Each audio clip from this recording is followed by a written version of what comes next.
Salut tout le monde, je suis très heureux d'être en votre compagnie pour faire le papier de ces prix d'Amérique Races The Turf Qualif 2, le prix du Bourbonnais qui nous attend ce dimanche. Départ à 15h15, une Qualif 2 dominée bien sûr avant le coup par la présence de FaceTime Bourbon. Il restera donc 2 places à prendre. On fait le papier tout de suite de cette deuxième qualif.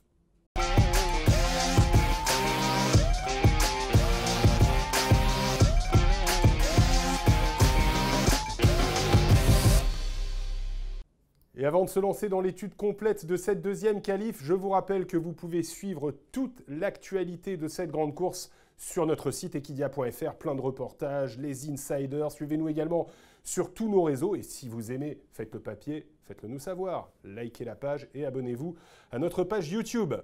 On attaque avec, évidemment, à tout seigneur, tout honneur, FaceTime Bourbon, qui a de nouveau été exceptionnel dans la qualif 1.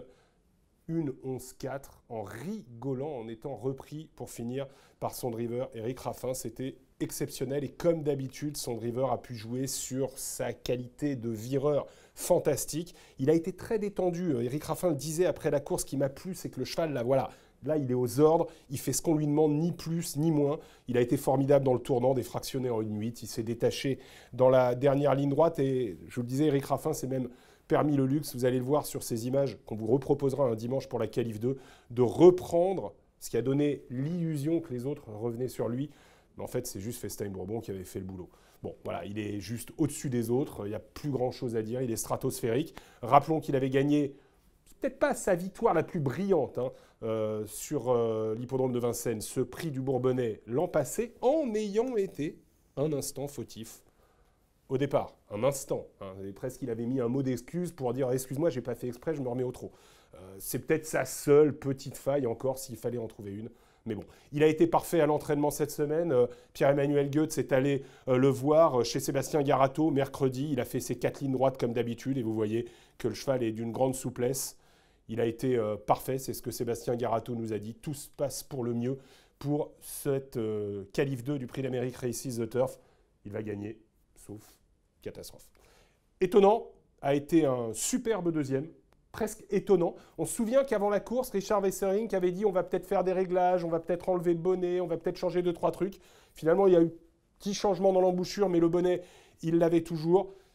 Il a été deuxième magnifique, il est qualifié, il n'a plus de pression et il va courir ce qu'il y a à courir d'ici le prix d'Amérique, le prix de France et le prix de Paris, en ayant des ambitions évidemment. Rappelons qu'il avait donc gagné ce prix de Paris. La Marathon Race l'an passé superbement et à la surprise générale, faisant afficher une très grande cote. C'est un champion étonnant et il serait fort étonnant, pas de mauvais jeu de mots, de ne pas le voir dans les 3-4 premiers de la course. Alors, dans ce premier tremplin vers l'Amérique, vers cette qualif 1, le quatrième, donc derrière FaceTime Bourbon et étonnant, c'était Violette Jet. Et je ne sais pas si vous étiez avec nous en fin d'émission, dans le grand direct, mais on vous a montré une caméra assez formidable. Alors, Violette Jet, on le situe, il a eu un super parcours, toujours dans le dos de Fakir du Loro qui avait fait un gros effort en partant. Il a suivi et regardez pour finir. Il va mettre du temps à trouver l'ouverture et vous allez voir qu'une fois qu'il a trouvé l'ouverture, il est ici, avec notre caméra embarquée sur le sulky d'étonnant. Regardez, il n'a pas pu contourner Chicadjoud, il doit attendre que Fakir du Loro cède complètement pour venir à la corde.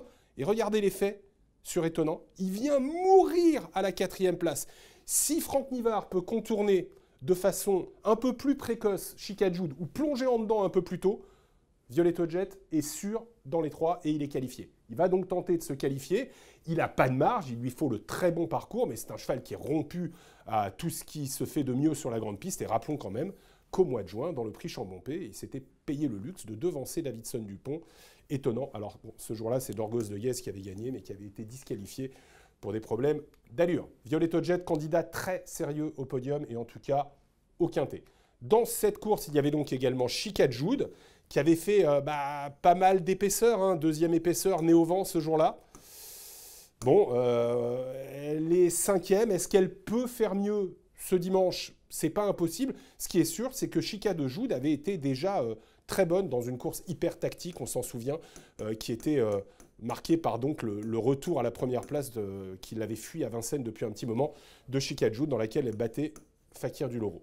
Voilà, Chicadjoud, candidate au quintet également, on la connaît par cœur. Fakir du Loro avait fait ce jour-là, donc dans la qualif 1, un gros effort devant les tribunes et en descendant pour occuper une bonne place tout de suite. Moi, personnellement, j'étais très chaud pour qu'il se qualifie. Il était 3 ou 4e favori de la course. Il a cédé pour finir. Vous l'avez vu, hein, Violetto Jet a été obligé d'attendre qu'il cède vraiment pour pouvoir se glisser entre lui et Chica Jude. Il a cédé, n'a plus apparemment trop de marge. Enfin, il faut bien constater que sur cette course, Fakir du Loro va devoir la jouer un peu discret et espérer venir finir. Par contre, il y en a une qui, ce jour-là, a terminé de façon formidable. Elle est dans une forme euphorique. Rebella Matters, c'est Rebella Matters. Rebella Matters qui a terminé à la 6e place, mais vraiment en finissant hyper vite. Elle est ici. Elle va mettre du temps à se dégager. On sait que c'est une jument qui a besoin de courses rythmées, qui est assez autoritaire, qui est parfois même assez désagréable, mais quand elle est dans cette forme-là, elle est capable de faire des lignes droites de toute beauté. Regardez d'où elle vient, regardez le nombre de mètres qu'elle a gagné au tracking, c'était vraiment époustouflant ce que faisait Rebella Matters, qui auparavant avait annoncé la couleur de cette très bonne ligne droite dans le prix du Languedoc, dans laquelle elle battait quand même $1 million Rhyme, qui est une très bonne valeur scandinave, également ExpressJet et Frisbee Dame, qui seront de la partie aujourd'hui, dimanche plutôt, et dont on va reparler dans quelques instants. Rebella Matters, si elle peut être un peu plus près que dans la qualif 1 et que ça roule comme dans la qualif 1, elle peut terminer sur le podium. On continue de dérouler cette qualif 1 prix de Bretagne. Pour parler maintenant de Frisbee Dame. Je ne sais pas si vous vous souvenez, mais moi, Frisbee Dame, j'en avais fait ce jour-là un outsider hyper intéressant parce qu'on avait vu lors de son avant-dernière course, avant cette première qualif, qu'il n'était pas loin de retrouver son bon niveau. Björn Goop était au sulky, il était parfaitement en course. Alors ça ne veut pas dire qu'on sait où il aurait pu aller pour finir.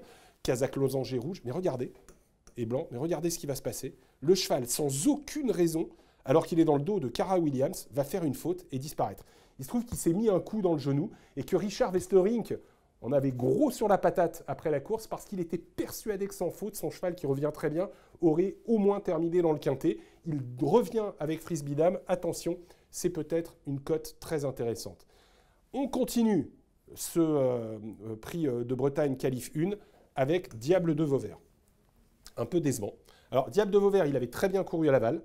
Il avait eu une course superbe, ensuite moins relevée, une course qui avait été moins dure face à Feeling Cash à Vincennes. Et puis là, il revenait au top niveau. Est-ce qu'il lui manquait cette course? Parce que franchement, il a eu le bon parcours.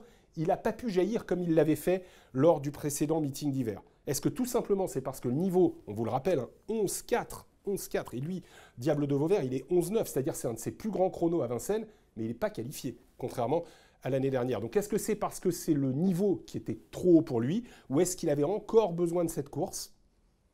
Peut-être un peu des deux.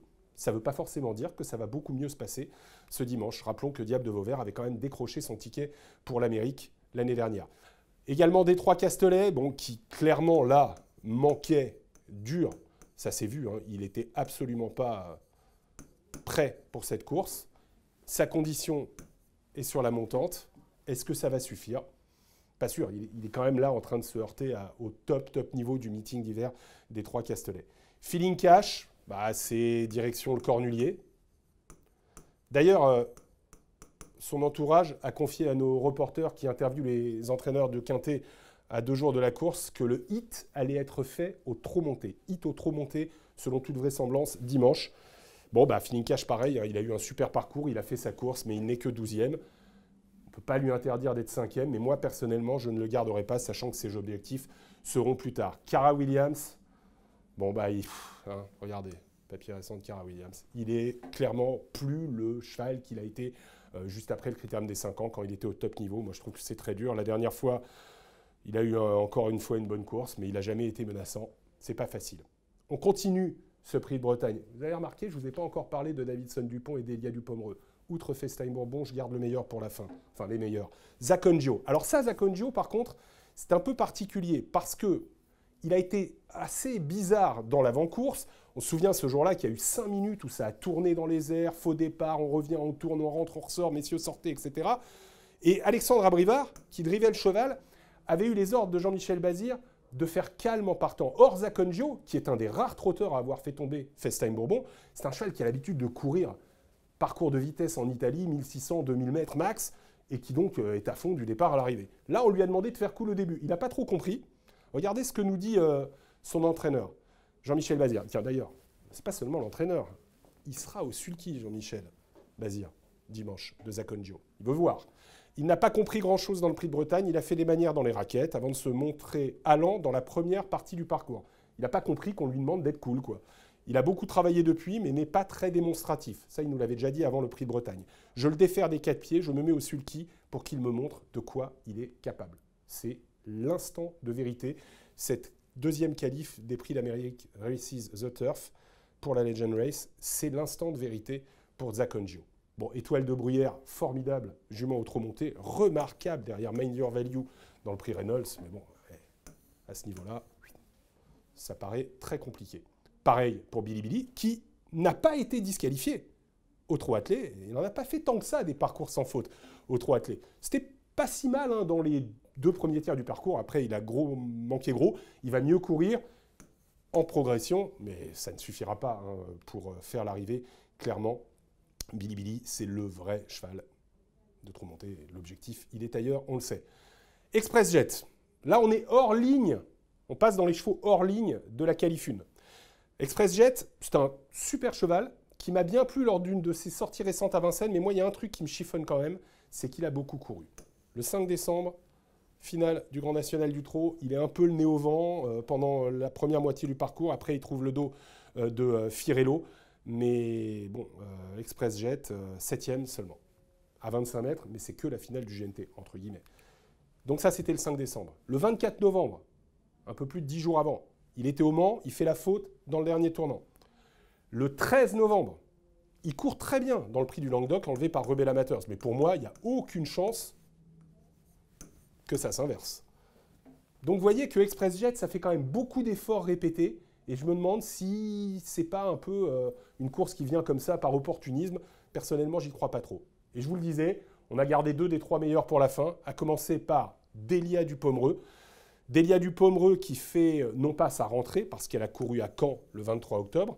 Delia Dupomereux qui devait courir la première qualif, mais qui a été un peu moins bien scopée, a été un peu sale après cette course-là qui était assez décevante. Et Delia Dupomereux a donc fait l'impasse sur la première qualif. Elle a été préparée pour la deuxième. Sylvain Roger, je vous invite à aller sur notre site equidia.fr voir le reportage. Il est confiant, il va la courir sans enraînement, déférer des 4 pieds d'emblée. Et elle a déjà très bien couru sur sa fraîcheur, Delia Dupomereux. Rappelons quand même que c'est une jument qui a brillé en Suède durant le printemps. Elle a gagné le Paralympia Trevet à Hobby après avoir tombé FaceTime Bourbon, s'il vous plaît, on s'en souvient de cette course où FaceTime avait été trop brillant. Il était monté en orbite, le hier ça a été baissé. À mi-tournant, on se dit c'est gagné, il va gagner d'1 heure. Et puis les derniers 100 mètres avaient été très pénibles. Et FaceTime Bourbon était revenu avec Eric Raffin. Et on se souvient qu'il y avait eu ensuite ce passage de relais au sulky de FaceTime Bourbon, du coup Delia Dupomereux, avec David Thomas pour tout le meeting. Et puis le dauphin des 2 derniers Prix d'Amérique, Davidson Dupont, qui sera drivé par Nicolas Bazir, qui lui a permis de gagner une course magnifique durant la saison estivale. Il a beaucoup plus couru durant la saison, l'intersaison entre 2 hivers cette année, que les années précédentes. Davidson Dupont, il reste donc sur cette 2e place, très bonne au demeurant, avec Nicolas Bazir derrière Clean Game, dans le prix d'été. Il avait gagné avec Nicolas Bazir, qui était fou de joie, on s'en souvient, le prix Kerjak face à Détroit, Castellet, Cara Williams et Chica Jude. Et c'est le cheval qui a été 2 fois 2e de FaceTime Bourbon. Alors pour le plaisir, on revoit des images du Prix d'Amérique de l'année dernière, Prix d'Amérique Legend Race, avec un FaceTime Bourbon qui avait eu un parcours magnifique, mais qui n'avait jamais rien pu faire dans la ligne droite contre FaceTime Bourbon. Davidson Dupont était sublime, mais au-dessus. Et Jean-Michel Bazir disait après la course, vous en souvenez sûrement, il n'y a rien à faire. Il est au-dessus, c'est tout. Nous, on est 2e. Le cheval a fait son maximum, mais l'autre, il est presque sur une autre planète. On va quand même lire ce que nous dit Jean-Michel Bazir sur FaceTime Bourbon, parce que vous avez remarqué qu'il va être alors plaqué, je ne vais pas vous faire le dessin de la plaque, plaqué des antérieurs. Or, les hivers précédents, quand il faisait des rentrées sans ambition, il était toujours ferré. Davidson Dupont prend la vie du bon côté, il a encore une 20aine de kilos en trop. Ça fait beaucoup. Hein. Moi, quand j'ai 500 grammes en trop, enfin, j'ai plus que 500 grammes en trop souvent, j'ai du mal à faire ma valeur. Alors lui, 20 kilos. Mais sa préparation avance. Il aura 3 courses avant le Prix d'Amérique. Il ne sera pas déféré les 4 pieds avant la belle, mais je vous rappelle donc qu'il est plaqué. Alors, faut-il le garder? Faut-il attendre? Ça sera vraiment affaire d'impression. Moi, vous allez voir que je vais décider de ne pas garder Davidson Dupont parce que... oh là, lapsus. Je ne vais pas garder FaceTime Bourbon, le fou. Davidson Dupont parce que ça va être dur dans une course qui devrait être une vraie course. Et donc, son entraîneur, Jean-Michel Bazir, nous a dit que bon, il a 20 kilos de trop. Il y a deux manières d'aborder la course pour moi. Il y a 3 chevaux qui sont incontournables. Il y en a un qui est au-dessus, évidemment. Il y en a un qui va être là. Moi, ce que j'aime bien, c'est Rebel Amateurs en base un peu spéculative. Et puis, il y a 2 façons d'aborder la course par rapport à Delia Dupomereux. Soit on se dit, elle est déférée des 4, elle a du boulot, elle va être environ à 80, 90, je ne sais pas combien on peut dire exactement de pourcents, mais en tout cas, Sylvain Roger est confiant pour qu'elle fasse une très bonne course. Dans ce cas-là, c'est base. Et on la prend dans les 4, on rajoute le 2, le 4, le 5, le 7, le 8, le 13, et tout ça, ça coûte, vous l'avez vu, 12 €. Soit on se dit, bon, elle est peut-être très bien, Delia Dupomereux, mais la prendre en base contre des chevaux archi prêts, archi affûtés, qui pour certains auraient peut-être été mis encore plus sur orbite par la première qualif, c'est un peu risqué. Dans ce cas-là, on ne la prend pas en base, on n'en prend que 3, donc 17, 10, As, mais on doit réduire, et il faut faire des choix. Donc dans ce cas-là, moi je garde Frisbee Dame, parce qu'il faut trouver des trucs spéculatifs. Si c'est pour vous mettre les 7 favoris de la course, je ne vois pas l'intérêt. Fakir du Loro, dont on attend quand même un peu mieux, Violette Jet, Zacondio et Delia Dupomereux. Il en manque, il manque des Diables de Vauvert et autres qui peuvent être à l'arrivée, mais à un moment, il faut faire des choix. Et cette combinaison sans Delia Dupomereux, sans le risque de prendre en base Delia Dupomereux, à 25%, elle coûte 10 €. Voilà les amis, il ne vous reste plus qu'à bien cogiter pour faire le papier, finir de faire le papier et établir vos tickets pour cette qualif 2 des Prix d'Amérique Races The Turf. Et je vous retrouve, moi ou Anthony, très vite pour un nouveau Faites le papier. À très bientôt.